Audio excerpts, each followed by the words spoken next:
नमस्कार महाराष्ट्रातील माझ्या सर्व अभियोग्यताधारक बंधू आणि भगिनींनो, सर्वांना श्री स्वामी समर्थ.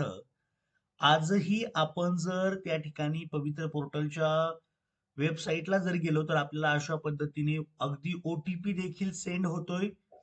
परंतु एकंदरीत आपल्याला तो ओटीपी आपल्या मोबाईलवरती अजूनही मिळत नाही. कारण की जवळपास त्यांनी रात्री दिलेली जी प्रोसिजर होती त्यानुसार रिसेंड ओटीपी भरपूर वेळा केला, परंतु तो ओटीपी अजूनही मिळालेला नाही. म्हणजे हा प्रॉब्लेम महाराष्ट्रातील सर्वच्या सर्व अभियोग्यताधारकांना येतोय. म्हणूनच असं वाटतंय की काय, की एका बाजूला पवित्र पोर्टल म्हटलं गेलंय आणि आज जवळपास 5वा दिवस आहे.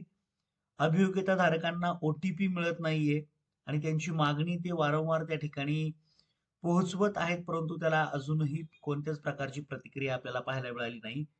त्यामुळे ओटीपीची वाट सर्वांनी नक्की पहा आणि महत्वाची गोष्ट, काळजी करू नका. 13 पर्यंत मुदतवाढ आहे. 13 नंतरही मुदतवाढ तुम्हाला 100% मिळेल.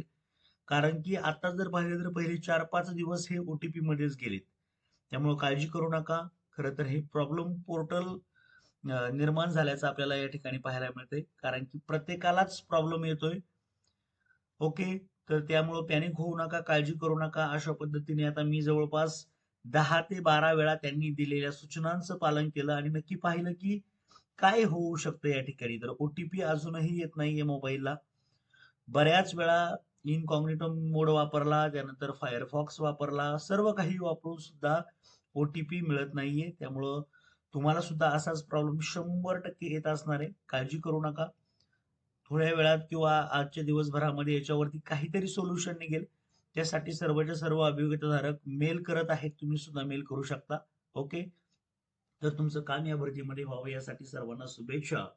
तत्पूर्वी एक विनंती असेल की या सर्वच्या सर्व जाहिराती पीडीएफच्या फॉर्मॅटमध्ये आपण टेलिग्रामला पण ठेवलेल्या आहेत आपल्या, किंवा तुम्हाला इतरत्र सुद्धा मिळतील. तर त्या पाहून तुम्ही त्या ठिकाणी तुमच्या कॅटेगरीच्या जागा, ओपनच्या जागा पाहून तुम्ही कुठे कुठे पात्र आहात ही तुम्ही पाहून घेऊ शकता. तर सर्वांना all the best. Thank you so much.